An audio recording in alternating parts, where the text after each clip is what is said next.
Mari kita semuanya dipersilakan duduk. Kita mendengarkan firman Tuhan dari Matius pasal 13. Dari firman Tuhan yang minggu lalu sudah kita dengar, tetapi hari ini kita mendengarnya lagi untuk versi yang kedua, yaitu perumpamaan tentang lalang di antara gandum. Matius pasal 13 ayat 24 sampai 30, saya akan membacakannya buat kita semuanya. Supaya kalau saudara sudah mendapatkan ayat di Alkitab saudara, mari kita mengikutinya semuanya dan menyimaknya. Temukan apa yang menjadi berkat yang disediakan Tuhan bagi saudara lewat firman Tuhan ini. Sebab firman ini adalah roti, dan kita bersyukur karena kita mendapat bagian dalam pembagian roti sorga, yaitu roti hidup. Itulah firman Allah. Saya akan membacakan dari ayat 24. Demikianlah sabda Allah. Yesus membentangkan suatu perumpamaan lain lagi kepada mereka. Katanya, hal kerajaan sorga itu seumpama orang yang menaburkan benih yang baik di ladangnya. Tetapi pada waktu semua orang tidur, datanglah musuhnya menaburkan benih lalang di antara gandum itu lalu pergi. Ketika gandum itu tumbuh dan mulai berbulir, nampak jugalah lalang itu. Maka datanglah hamba-hamba Tuan ladang itu kepadanya dan berkata, Tuan, bukankah benih baik yang Tuan taburkan di ladang Tuan? Dari manakah lalang itu? Jawab Tuan itu, seorang musuh yang melakukannya. Lalu berkatalah hamba-hamba itu kepadanya, jadi maukah Tuan supaya kami pergi mencabut lalang itu? Tetapi ia berkata, jangan, sebab mungkin gandum itu ikut tercabut pada waktu kamu mencabut lalang itu. Biarkanlah keduanya tumbuh bersama sampai waktu menuai. Pada waktu itu aku akan berkata kepada para penuai, kumpulkanlah dahulu lalang itu dan ikatlah berberkas-berkas untuk dibakar. Kemudian kumpulkanlah gandum itu ke dalam lumbungku. Nah, saudara, di sini versi yang kedua untuk firman Tuhan tentang perumpamaan tentang lalang dan di antara gandum. Kita sudah mendengar firman Tuhan ini minggu lalu. Inti dari firman Tuhan ini minggu lalu adalah supaya kita jangan membiarkan iblis bercocok tanam di pikiran kita. Itu intinya minggu lalu. Tetapi ada satu lagi yang diberikan Roh Kudus untuk hari ini dari firman Tuhan ini. Ada satu lagi yang diberikan Roh Kudus, yaitu apakah yang dimaksudkan Tuhan dengan perumpamaan ini satu lagi. Ternyata Tuhan bukan hanya semata-mata berbicara tentang hal kerajaan sorga dengan perumpamaan ini. Tetapi ada satu hal yang juga sangat penting bagi kita sebagai orang-orang percaya, sebagai anak-anak Tuhan, sebagai orang-orang yang sudah diselamatkan, sangat penting yang disampaikan Tuhan di dalam pembacaan firman Tuhan di perikop ini. Nah, saudara, kita sudah tahu bahwa konteks yang sebenarnya dari perumpamaan ini, ceritanya bahwa Tuhan menabur benih yang baik, yaitu benih gandum. Yang baik itu bukan saja yang baik, bukan hanya yang baik, tetapi yang baik dan berguna. Karena gandum itu adalah sangat berguna bagi kehidupan manusia. Itu merupakan kebutuhan pokok.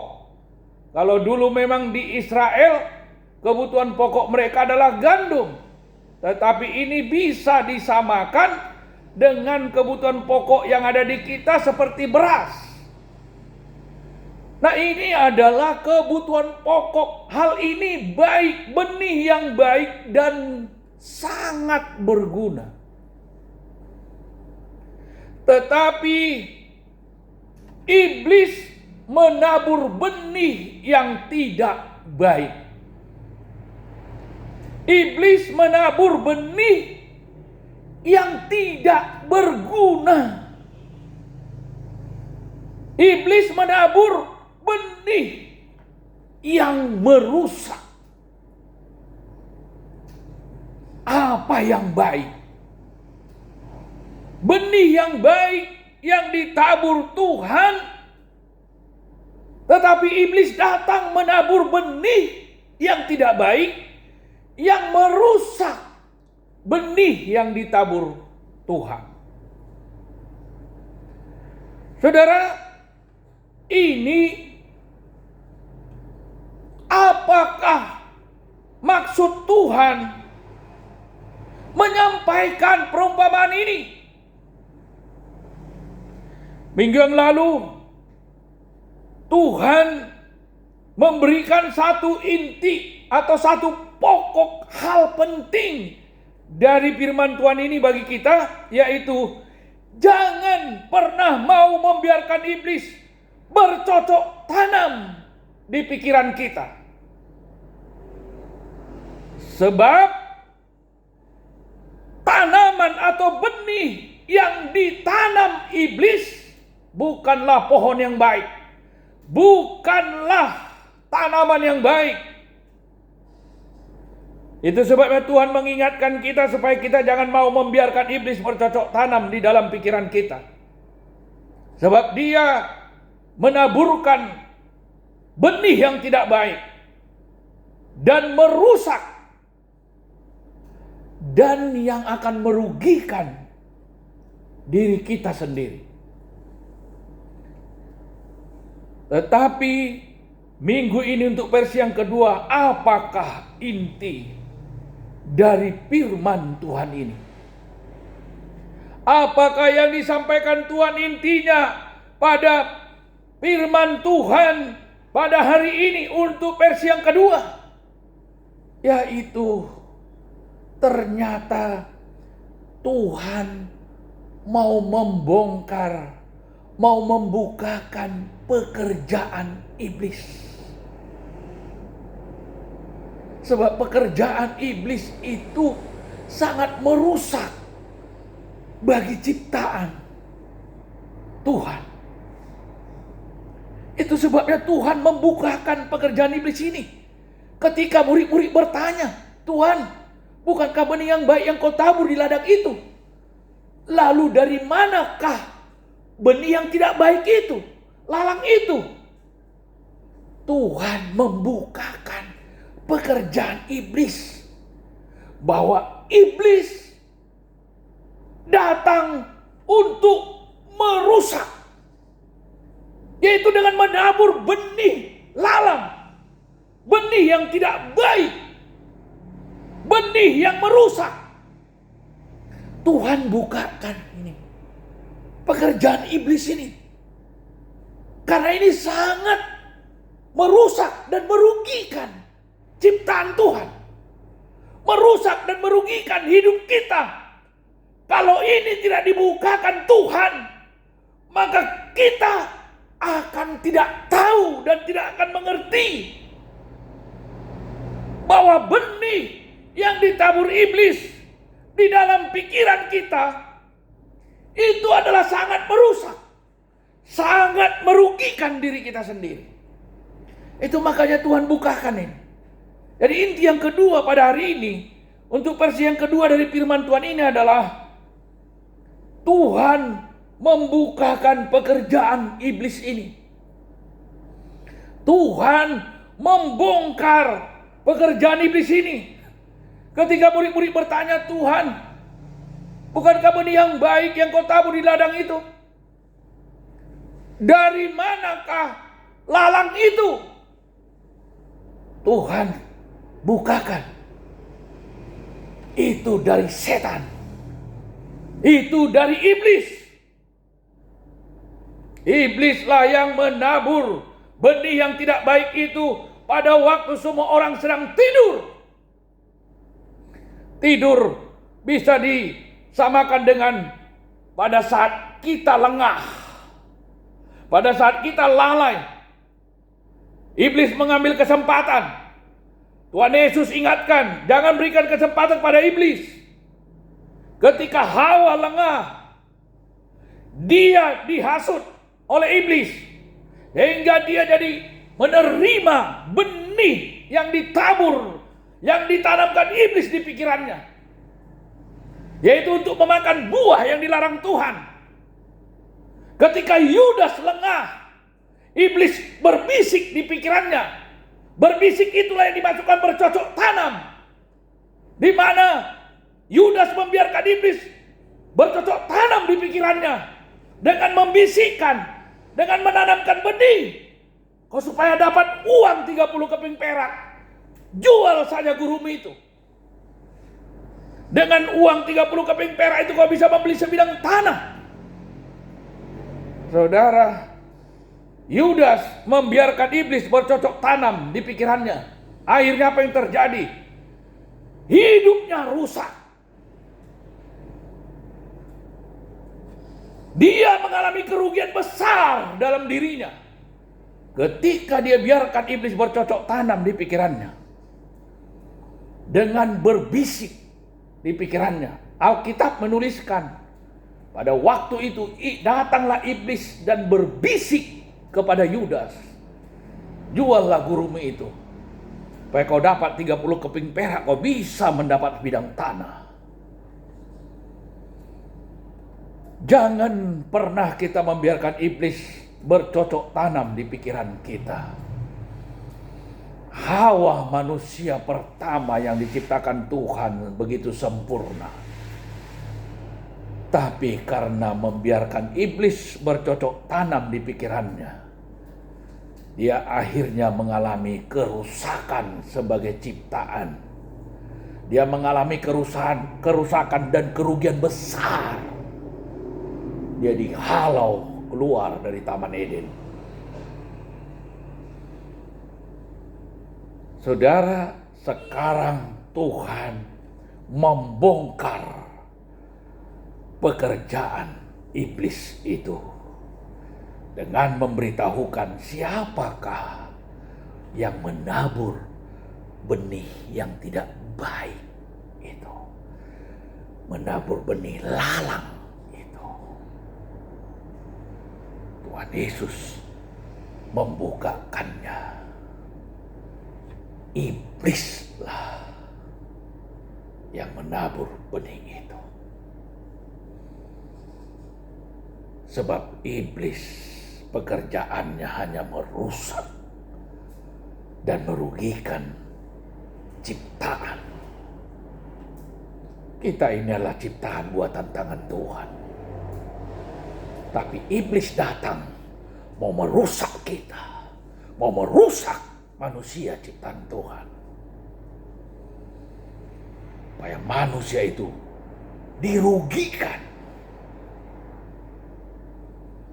Tuhan Yesus membongkar ini dalam perumpamaan ini. Tuhan Yesus berkata, iblislah, musuhlah yang datang menabur benih itu. Musuh itu adalah iblis, setan. Dia yang menabur benih lalang itu. Inilah intinya yang Roh Kudus sampaikan dalam firman Tuhan ini untuk versi yang kedua. Yesus membongkar kedok iblis. Bahwa tentang perumpamaan rumput, lalang dan gandum bukanlah hanya sekedar mengenai tanaman. Baik, jangan orang hanya terbawa pikirannya hanya kepada tanaman, sehingga dia tidak pernah mengaplikasikan, mengidentikan hal itu kepada tujuan iblis dalam hidup manusia yang mau merusak dan merugikan diri manusia itu. Itu sebabnya Tuhan membongkar kedok iblis ini, supaya terbuka bagi manusia, dan manusia tahu bahwa iblis itu memang datang hanya untuk merusak dan merugikan hidup manusia ciptaan Tuhan. Dari manusia pertama saja masih 2 manusia waktu itu, Adam dan Hawa.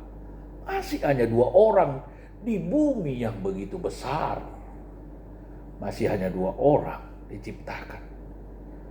Tapi iblis sudah datang merusak mereka dengan menghasutnya, dengan bercocok tanam di pikirannya. Karena diterima Hawa, iblis itu bercocok tanam di pikirannya. Makanya tumbuhlah benih yang ditanam iblis itu di pikirannya.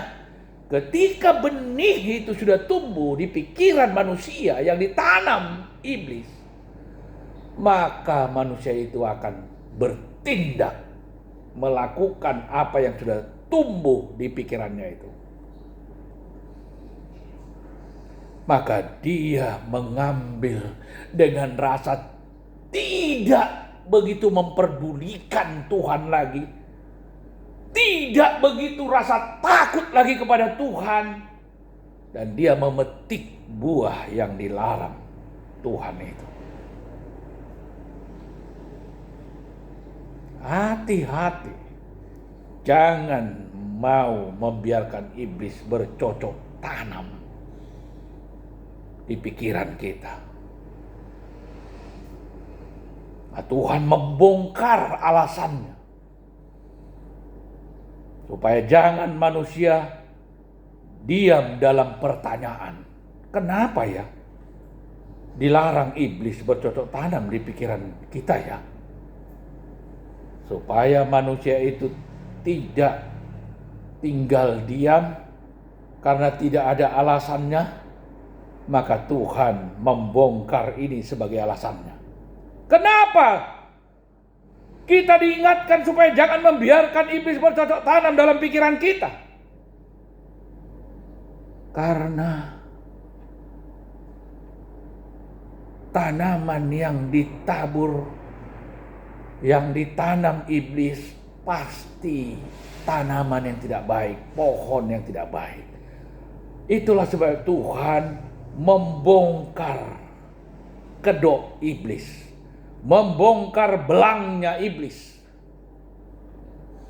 supaya manusia tahu siapakah iblis itu sebenarnya bagi manusia. Dia hanyalah satu sosok pribadi yang sangat mau merusak. Sebenarnya dari awal ciptaan saja, iblis sebenarnya mau langsung menghanguskan manusia ini kalau bisa. Dari awal sebenarnya maksud iblis itu, sebenarnya kalau dia bisa, dia mau langsung habisi manusia itu. Ciptaan Tuhan itu. Hanya karena dibatasi Tuhan sah kerjanya. Hanya karena dibatasi Tuhan gerak-geriknya. Sampai tiba nantinya waktunya penghukuman kekal, dia dicampakkan ke neraka. Lihat manusia pertama saja begitu baru diciptakan, baru 2 orang, Adam dan Hawa. Udah datang dia merusak. Sebenarnya di dalam niat iblis itu, dia sebenarnya mau langsung habiskan manusia ini. Mau langsung binasakan semua. Makanya kalau orang yang tidak benar-benar dalam Tuhan, sangat tragis-tragis iblis itu mencabut nyawanya. Karena iblis itu tidak sedikit pun punya kasih.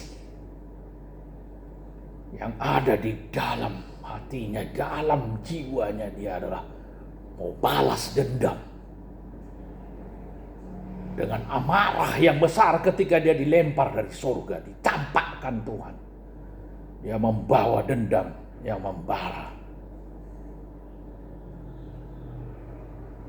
Dia tidak bisa lawan Tuhan Yesus.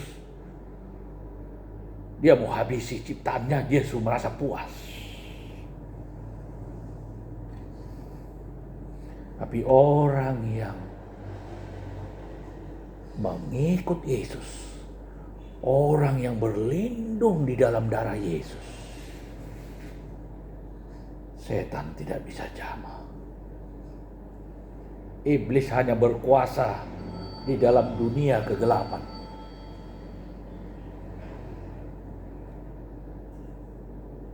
Terang Tuhan masih ada di dalam dunia ini. Disitulah anak-anak Tuhan hidup di dalam dunia. Hidup di dalam terangnya Tuhan. Yang iblis tidak bisa masuk di dalamnya. Iblis hanya berkuasa di dalam dunia kegelapan. Makanya kalau orang yang hidup dalam kegelapan, dalam dunia kegelapan, dengan kehidupannya yang gelap, yang penuh dengan kejahatan, dosa, iblis bebas menjamah mereka, memperalat mereka. Sebab tujuan iblis sudah dibongkar Tuhan Yesus. Dia hanya mau merusak ciptaan Tuhan.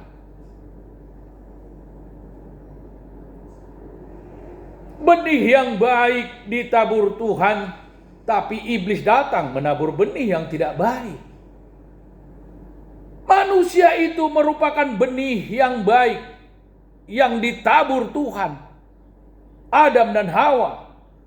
Tapi lihatlah iblis datang merusaknya. Iblis datang merusak Adam dan Hawa.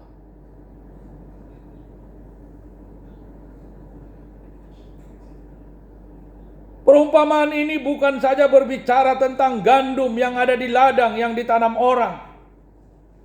Lalu seiringnya datang juga tumbuh rumput. Bukan hanya memikirkan tentang rumput dan gandum. Karena kalau orang yang tidak menangkap maksud Tuhan yang tersembunyi dalam firman ini, maka dia nanti hanya berpikir ke gandum yang ada di tanah ladang sana,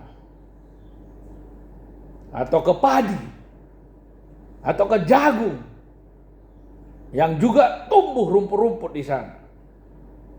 Tapi yang paling penting, ini hanyalah perumpamaan yang untuk bisa disamakan kepada kehidupan manusia itu sendiri. Sebab manusialah yang ciptaan yang paling penting di mata Tuhan. Sebab ciptaan Tuhan hanya manusialah yang akan dibawanya ke surga. Rumput tidak Tuhan bawa ke sana. Gandum tidak Tuhan bawa ke surga. Hewan saja pun tidak Tuhan bawa ke surga. Tapi manusia yang Tuhan akan bawa ke surga. Makanya Tuhan perlu dan mau menyelamatkan manusia. Nah, makanya Tuhan membongkar pekerjaan iblis ini. Tuhan sangat jelas di sini memberitahukan langsung. Ketika murid-murid itu bertanya, maka datanglah hamba-hamba Tuhan ladang itu kepadanya dan berkata, Tuhan, bukankah benih baik yang Tuhan taburkan di ladang Tuhan? Dari manakah lalang itu? Syukur sekali ya. Ada satu orang yang respon di sini dari murid Tuhan Yesus, sehingga ada jalannya Tuhan membukakan kunci jawaban ini. Sebab mereka belum tahu kunci jawabannya. Dari manakah datangnya itu lalang? Tapi di ayat 28 Tuhan menjawabnya. Jawab Tuhan itu, seorang musuh yang melakukannya. Lalu berkatalah hamba-hamba itu kepadanya, jadi maukah Tuhan supaya kami pergi mencabut lalang itu?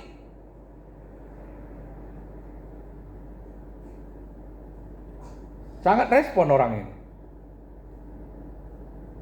Murid Tuhan Yesus yang satu ini sangat aktif. Begitu Tuhan Yesus kasih tahu, dia langsung bilang, kalau kami hancurkan saja itu setan. Kami cabut saja itu lalang. Sebab dia tahu sangat merugikan sekali rupanya. Lalang itu sangat merusak itu sama gandum. Nah, bisa-bisa nanti gandum itu tidak bisa tumbuh dengan baik. Berarti dia merusak itu lalang itu. Makanya dia respon sekali. Kalau begitu biar kami pergi ke ladang itu Tuhan. Biar kami cabut saja itu lalang itu. Artinya kalau diarahkan pada iblis, langsung kita respon. Kalau begitu biar kami hancurkan setan itu Tuhan. Di dalam nama Yesus kami sudah diberi kuasa. Maka kita kalau mengusir setan itu kita sangat geram. Sangat tegas. Setan pergi kau dalam nama Yesus. Berarti kita mencabut lalang itu harus sekuat tenaga kita mencabutnya. Karena dia susah kali dicabut. Akhir daripada iblis itu apa kata Tuhan? Di akhirnya nanti jika sudah tiba waktunya, barulah dikumpulkan semua lalang itu. Diikat. Lalu dibakar. Itulah akhir dari hidup iblis. Oh, iblis nanti itu akan satu waktu tiba waktunya akan diikat semua iblis itu. Baru dibakar, dilempar ke api neraka.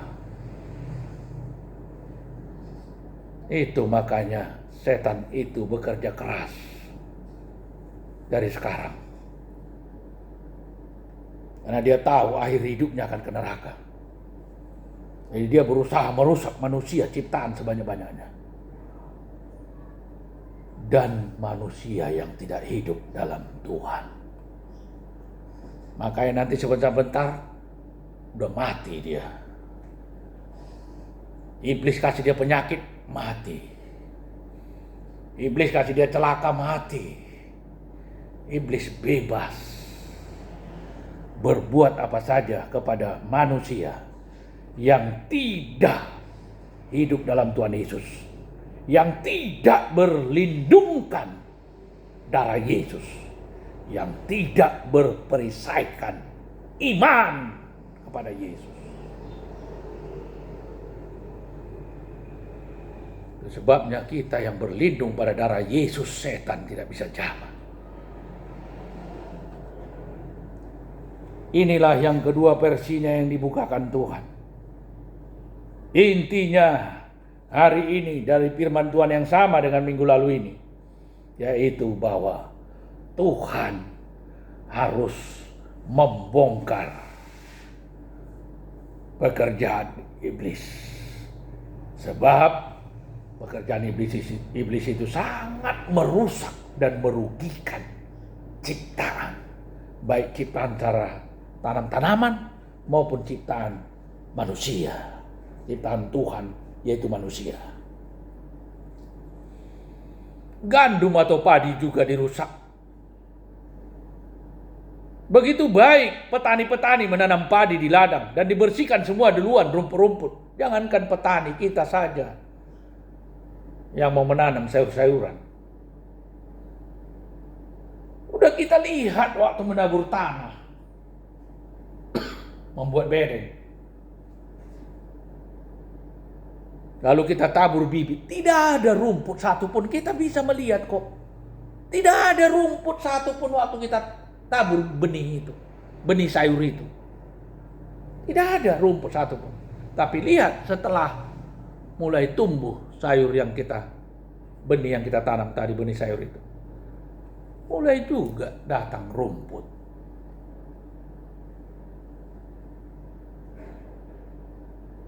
Tanaman saja yang begitu baik kita tanam, mau dirusak. Begitupun manusia ciptaan Tuhan. Iblis itu datang mau merusak ciptaan Tuhan. Upaya kita jangan mau memberikan kesempatan pada iblis. Tuhan membongkar pekerjaan iblis ini. Bahwa pekerjaannya hanyalah merusak dan merugikan diri kita. Jangan kita maui.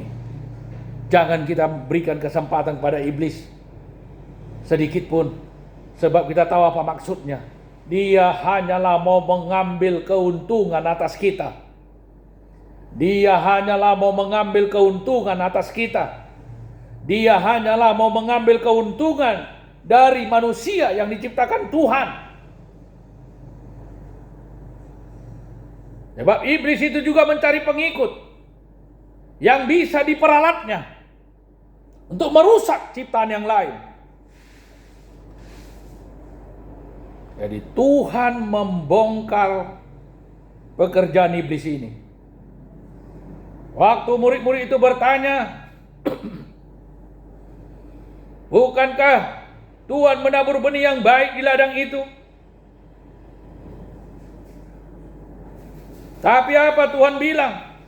Seorang musuh yang melakukannya. Tuhan bongkar, Tuhan bukakan bahwa si iblis itulah yang datang menabur benih yang tidak baik itu. Tanam-tanaman yang tidak baik itu. Apakah tanam-tanaman yang tidak baik itu? Yang seperti rumput dan lalang itu, yaitu pikiran-pikiran yang kotor, pikiran-pikiran yang tidak baik, pikiran-pikiran yang tidak memuliakan Tuhan, pikiran-pikiran yang tidak senonoh, pikiran-pikiran yang tidak berguna. Itulah tanaman-tanaman iblis. Itulah benih yang ditabur iblis. Segala pikiran yang tidak baik yang mau ditaburnya di pikiran manusia. Itu sebabnya Tuhan mengingatkan kita jangan mau membiarkan iblis bercocok tanam di dalam pikiran kita. Yang kedua, Tuhan membongkar pekerjaan iblis supaya kita tahu bahwa pekerjaan iblis itu hanya merusak hidup kita, merusak diri kita, manusia ciptaan, dan akan merugikan kita sendiri. Yudas sangat rusak hidupnya walaupun tadinya dia udah mengikut Tuhan Yesus. Kenapa? Karena dimauinya iblis berbisik, bercocok tanam di pikirannya. Udahlah Yudas, supaya dapat kau 30 keping perak. Jual saja gurumu itu. Udah ada orang yang menawarkan 30 keping perak, asal kau mau menyerahkan gurumu itu. Mulailah Yudas memikirkannya karena sudah menerimanya. Iblis tadi bercocok tanam di pikirannya. Mulai Yudas memikirkan bagaimana caraku ya menyerahkan Yesus nanti ya. Tiba-tiba timbullah idenya, biar jangan ketara, dengan pelukan saja nanti. Dengan ciuman, ku cium nanti Yesus, ku peluk dia, supaya jangan ketara.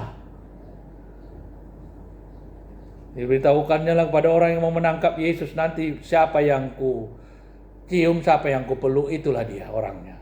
Tangkaplah dia.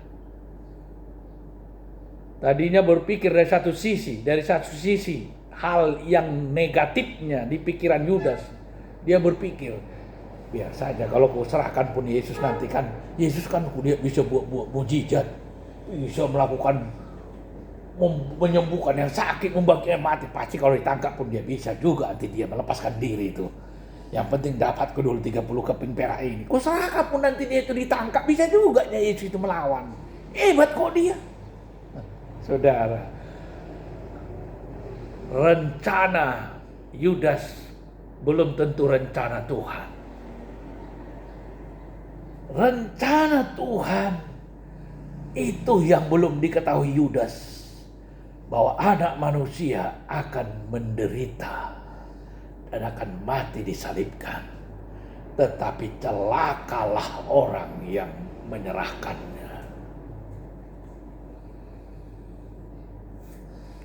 Setan hanya memberitahukan sedikit. Akibatnya setan tidak pernah beritahukan kepada Yudas bahwa kau nanti akan gantung diri, akan mati kau kalau kau serahkan gurumu itu. Setan tidak pernah memberitahukan apa akibat dari perbuatan jahat yang dia tawarkan kepada manusia. Karena kalau setan memberitahukan akibatnya, maka tidak ada manusia satupun yang memauinya. Coba kalau setan memberitahukan Hawa, makanlah. Kalau kau makan, maka mati kau nanti. Ya udah, Hawa tidak mau. Tapi tidak diberitahukan setan akibatnya. Kalau kau makan, kau akan menjadi sama dengan Allah. Dia tawarkan yang baik, yang bagus, supaya manusia itu mau melakukan yang jahat itu. Saudara, ini hati-hati. Saudara, jangan pernah biarkan iblis bercocok tanam di pikiran kita. Dan Tuhan sudah membongkar kedoknya iblis. Bahwa iblis itu memang pekerjaannya hanya mau merusak ciptaan Tuhan. Merusak manusia. Dan merugikan kita sendiri. Jadi ini perlu kita ketahui, kita pahami, simpan baik-baik. Supaya dua inti dari firman Tuhan berturut-turut 2 minggu ini. Peganglah. Jadikanlah Yesus junjungan kita. Jadikanlah Yesus pegangan kita. Yesuslah junjungan kita yang kita puja. Kita junjung tinggi setinggi-tingginya. Sebab dialah yang layak terima pujian dan hormat dan kemuliaan. Puji Tuhan, Tuhan Yesus memberkati. Sampai di sini firman Tuhan. Mari kita bangkit berdiri, kita naikkan lagi penyembahan kita kepada Tuhan. Haleluya. Terpujilah nama Tuhan Yesus.